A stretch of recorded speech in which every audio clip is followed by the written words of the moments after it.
Thank you very much. Thank you so much. You know, they asked me to be the closer of this great event. So standing here right now, I feel a little bit like Mariano Rivera, the great New York Yankee closer. You know, with Mariano, he was going to throw strikes and it was going to be hard to get on base. You also know the next words that are going to come out of my mouth just as soon as you see me standing here. Blue lives matter in America.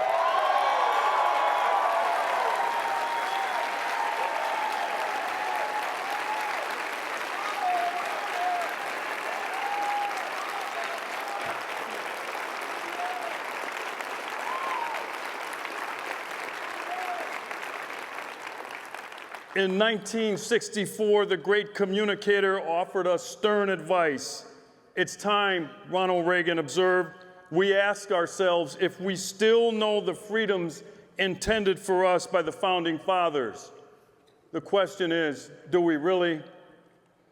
Our nation was formed with a debt paid in blood, from the blood of Crispus Attucks and the Boston Five in 1770 through the surrender of the British at Yorktown in 1781. Those that would spend their energies, those that risked, and in so many cases lost all in establishing a nation for the ages, knew the likely price of their efforts and undertook their sacred work nonetheless.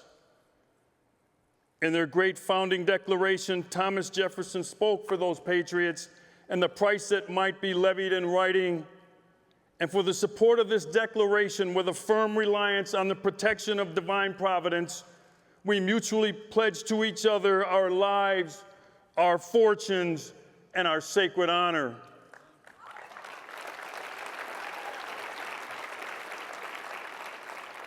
And to what purpose did our founding fathers and the soldiers of our great Continental Army strive? Did they work to form the horrible mistake of what progressive Democrats call the Great Society, a place of cradle-to-grave reliance on the benevolent providence of government as the father, the mother, the breadwinner, and the teacher? I think not. You see, General Washington was rightly and fiercely proud of the nation that he believed lay within the grasp of the colonists as they struggled to tear it away from the corpulent arms of an overbearing King of England. George Washington wrote to Benjamin Franklin that no country upon earth had it more in its power to attain these blessings than united America.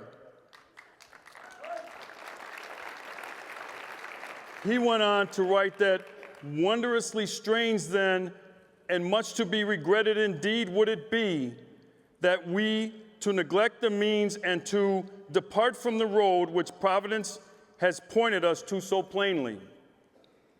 But despite what Washington believed lay before the founding patriots, they never intended to build a nation to be ruled from a throne room or a centralized government.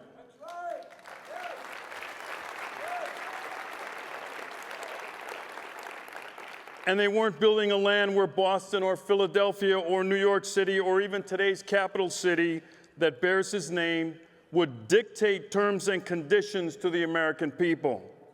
No, their efforts to secure the basic human rights endowed by the Creator in formation of a most limited government instituted justly by men and deriving its limited powers from the consent of the governed. They embraced the concept of self-rule.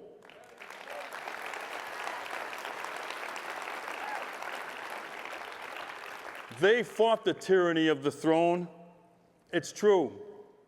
They fought to end the abuse of the colonies at the hand of an uncaring and unsympathetic master, but seemingly forgotten, yet chief among the complaints outlined by Jefferson in his great declaration was the refusal of the monarchy to craft and enforce needed laws. Wholesome and necessary, Jefferson said, to the public good and of immediate and pressing importance, they told the King of England.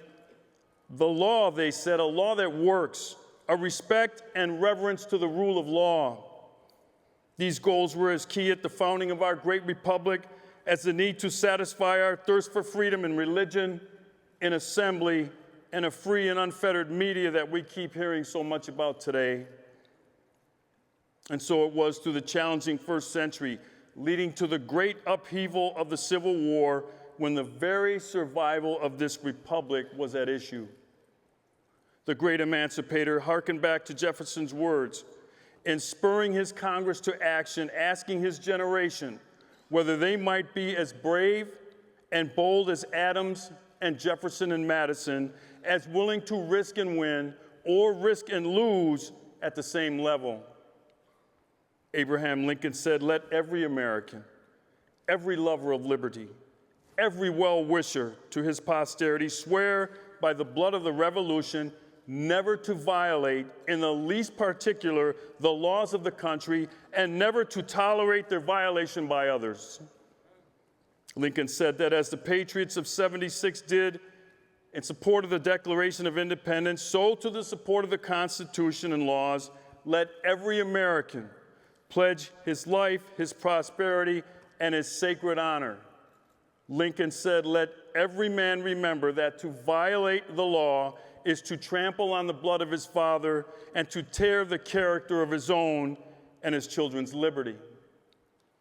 Abraham Lincoln is among our greatest examples of the courage of conviction and of the powers of morality and resolute belief. In reason, surely, but primarily and notably in respect for the law.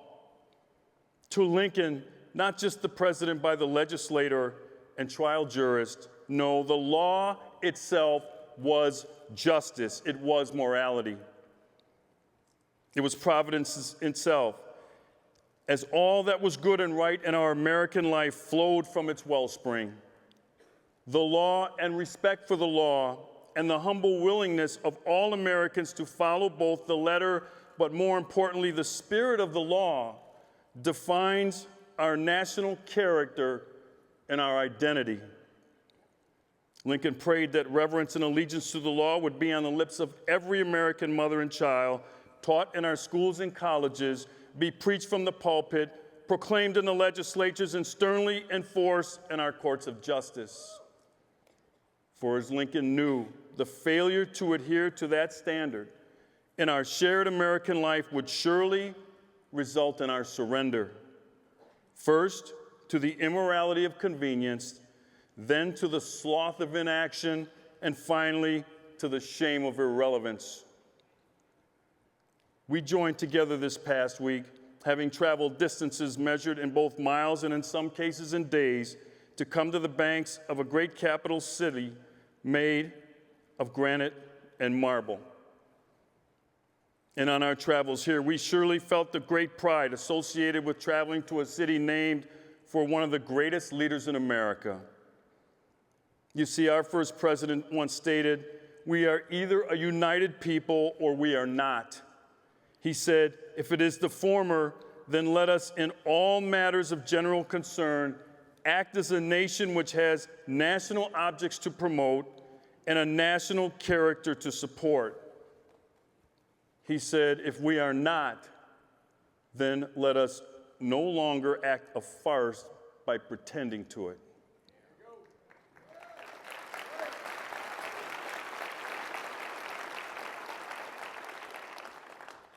So I ask, are we now acting out the farce that President Washington predicted?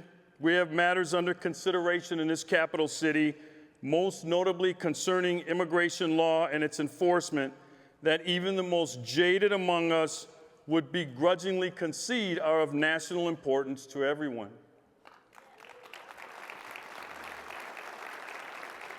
We have border states, most notably on our southern border, that have to date disproportionately borne the brunt and burden of our failure to act over the past decades. But is there a state in this union in which the impact of that failure is not keenly felt by the American people? Yet we seem to have fallen to a place and a time in our national discourse where even the mere restatement and affirmation of laws long ago crafted and duly enacted by our constitutional republic's legislature laws that were formed and codified in the people's house by the people's representatives is now considered controversial?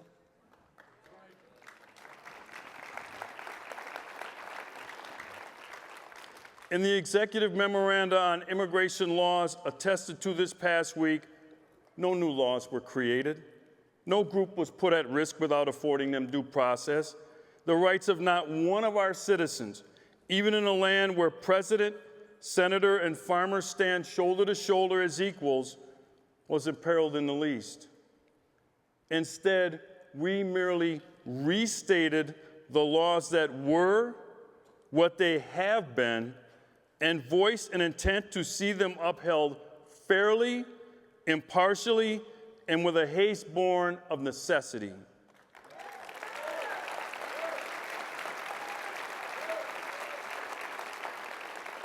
And yet, in our modern times, that is viewed in some circles as oppressive, as controversial, and as wrong. Seriously? Homeland Security Secretary and retired Marine General John Kelly wrote, "Through the passage of immigration laws, Congress has established a comprehensive statutory regime to remove aliens expeditiously from the United States and according to," now listen to this, "in accordance with all applicable due process of law." Secretary Kelly further stated that, "I am determined that the faithful execution of our immigration laws is best achieved by using all these statutory authorities to the greatest extent possible."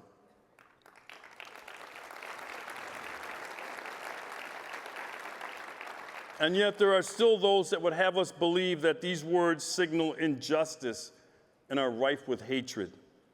Really?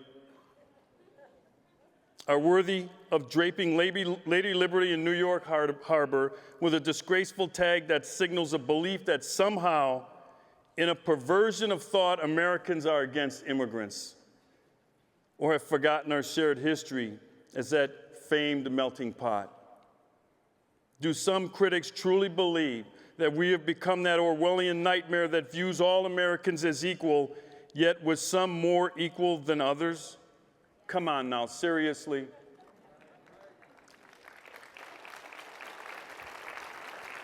You see, those that oppose the rule of law and the applicability of the law in immigration, surely, but in other avenues of American life as well, they offer no vision, only lawlessness, obstruction, and chaos.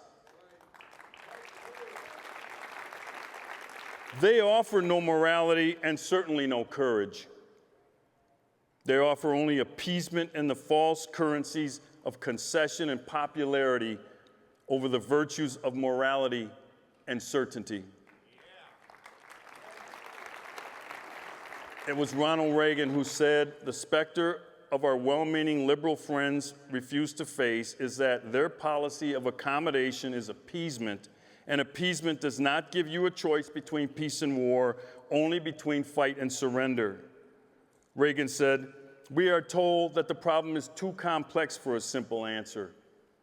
He said they are wrong. There is no easy answer, but there is a simple answer. We must have the courage to do what we know is morally right, and this policy of accommodation asks us to accept the greatest possible immorality. How fitting that Ronald Reagan Building, an International Trade Center a block from the White House on Pennsylvania Avenue, houses the U.S. Customs and Border Protection Service.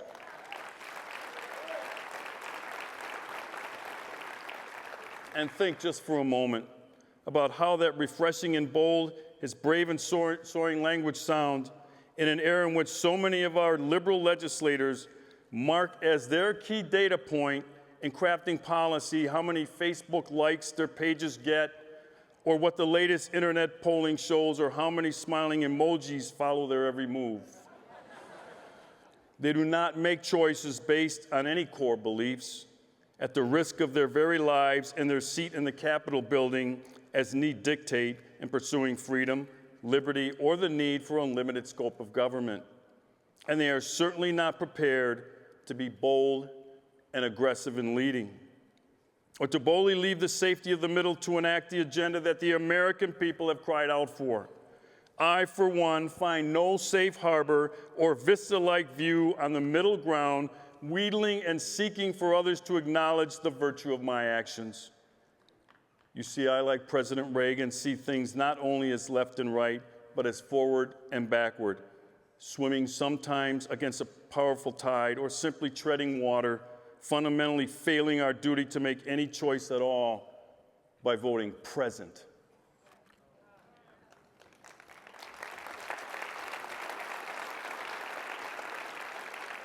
Ronald Reagan said that for almost 2 centuries we have proved man's capacity for self-government, but today we are told we must choose between a left and a right, or as others suggest, a third alternative, a kind of safe middle ground.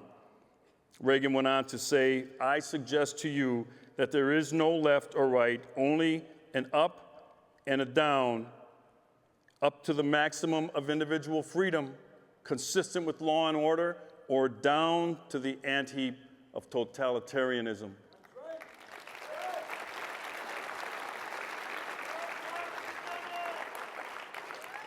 As a career cop, as I call myself, I've spent my life's work to date in the noble field of public safety, a profession whose very success is dependent on the moral and legal authority and generously bestowed powers of the governed. That's you, the people.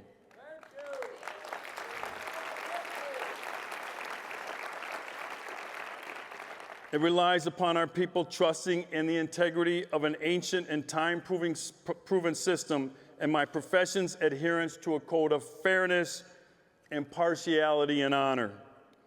It is a trust that is built upon bedrock, and it finds that bedrock in the rule of law, in the code of the very founding of our great society, that in return for the benefits of our social order, we agree to live according to certain laws and rules, with processes created to grieve perceived wrongs and violations, and institutions that oversee and have the final say over such rules and laws.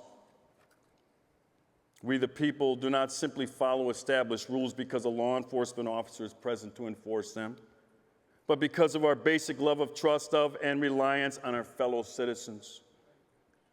U.S. Supreme Court Justice Felix Frankfurter once wrote, if one man can be allowed to determine for himself what the law is, then every man can.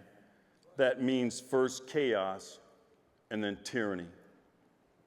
American law enforcement officers have always understood this simple truth, and they spend their life's work, as I have thus far, exemplifying my faith in, my belief in, and commitment to our American system of justice, a system renowned the world over for the provisions of individual due process as a right endowed in each of us by our Creator.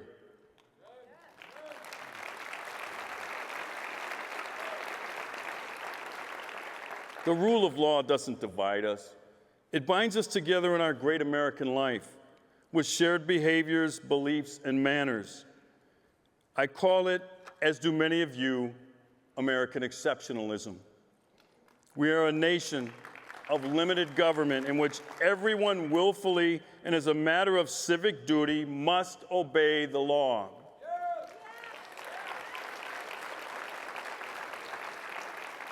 And the value derived for the small price paid of observance of the common law is the greatest treasure known to mankind: freedom. Sweet freedom. Sweet-tempered and forged by what Washington once called the sacred fire of liberty. And freedom, my conservative friends, is no small a la carte side dish at a fine restaurant. It is the main event, the heavyweight title fight, the reason we dress and come to the party. Freedom is why we get up in the morning and tend the fields. It is why we stay up late at night watching foreign markets. It sustains us. It feeds us. And once we have tasted it, we can never have enough to be satisfied.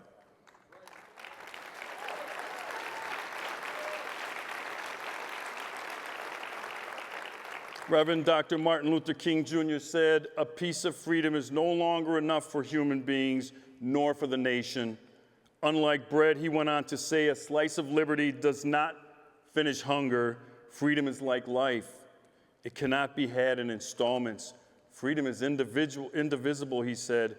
"We have it all, or we are not free."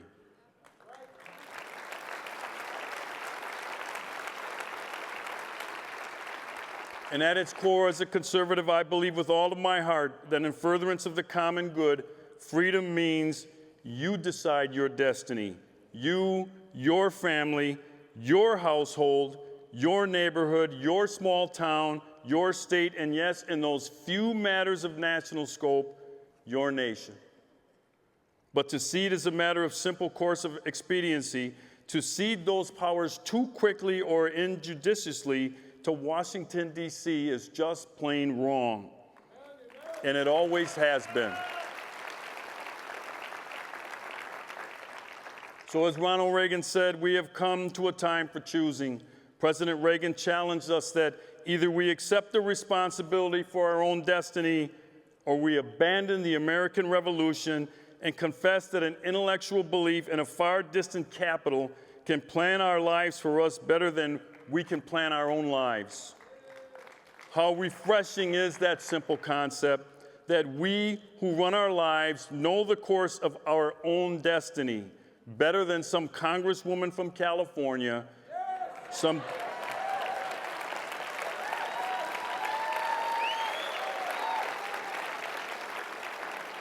better than some judge from Joplin may know it, sitting in a mahogany panel office in Washington, making the decisions that can undermine all of our great efforts. And how refreshing to see a return to that respectful thought of the importance of self-determination and a turn away from the conceit and arrogance that was its predecessor at 1600 Pennsylvania Avenue before January 20th, 2017.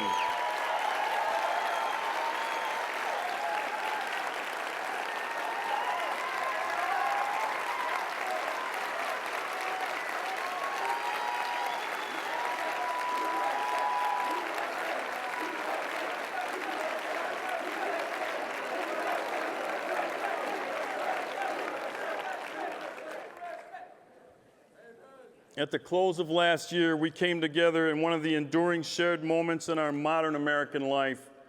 Our nation made among the most profound choices that we can make. And President Donald Trump, we have chosen a leader who I expect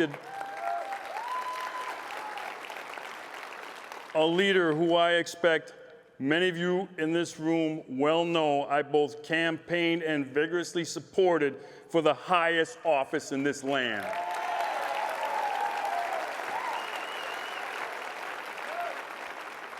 And he was a candidate that I am certain many in this room also supported. And some may have at first opposed in some measure, and that's fine. That's the great nature of this republic. We have choices and we decide. However, in President Trump, I sense a return now to those key virtues first extolled in that letter to a tyrant monarch in 1776. I sense a pride in our nation and a voice to that pride that I have found lacking for the last 8 years.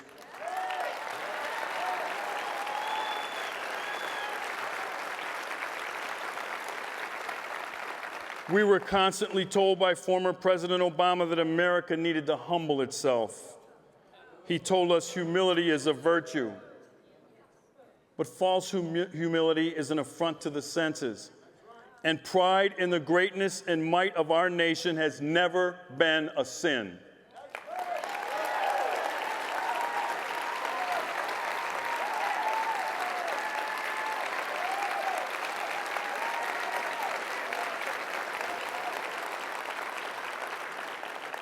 President George Washington himself observed upon the occasion of his first inaugural, "There is a rank due to the United States among nations which will be withheld, if not absolutely lost, by the reputation of weakness."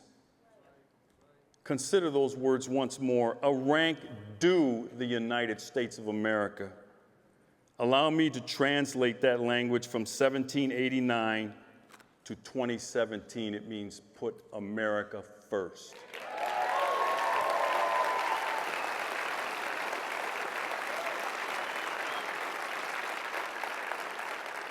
Last month, I had one of the greatest experiences of my lifetime as I joined so many in a solemn and dignified ceremony steeped in tradition on the steps of our nation's capital in the inauguration of our 45th chief executive.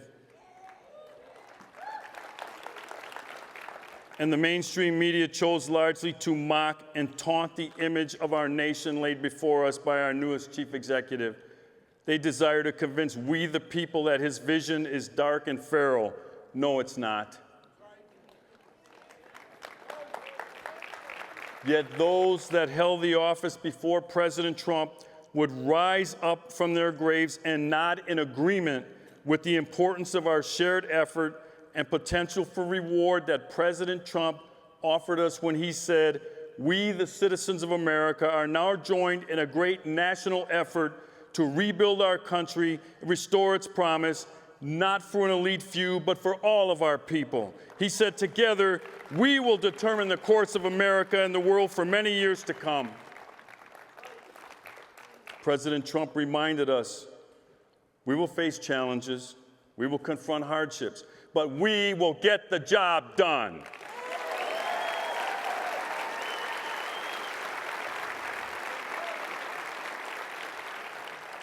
My friends, I close as I open with the words of the great man from Eureka College. "You and I have a rendezvous with destiny," Reagan once said. "We will preserve for our children this, the last best hope of man on earth, or we will sentence them to take the first step into 1,000 years of darkness. If we fail, at least let our children and our children's children say of us, we justified our brief moment here. We did all that could be done." We, the children of the Cold War, the sons and daughters of the greatest generation, knew what it meant to stand up to foreign despots and live under the seeming threat of annihilation. But those who ruled our nation as we waited our turn at the head of the table never allowed that fear to cow them into inaction. So now at this time, and for this generation acting under the mantle of our leadership, we must ask this question: what will our children say of us? Ladies and gentlemen, today is our moment of truth, our point of no return. The choices we need make at this moment are opposed by entrenched interest. The resistance looms. They attack our motives. They assail our beliefs. They decry our notion of justice. They proclaim the high ground of virtue and threaten upheaval if not given their way. What will history show what we did with our moment of truth? Did we stand and fight, or did we cut and run? Ladies and gentlemen, this is my challenge to you. These are your marching orders. Go forth to stand and fight.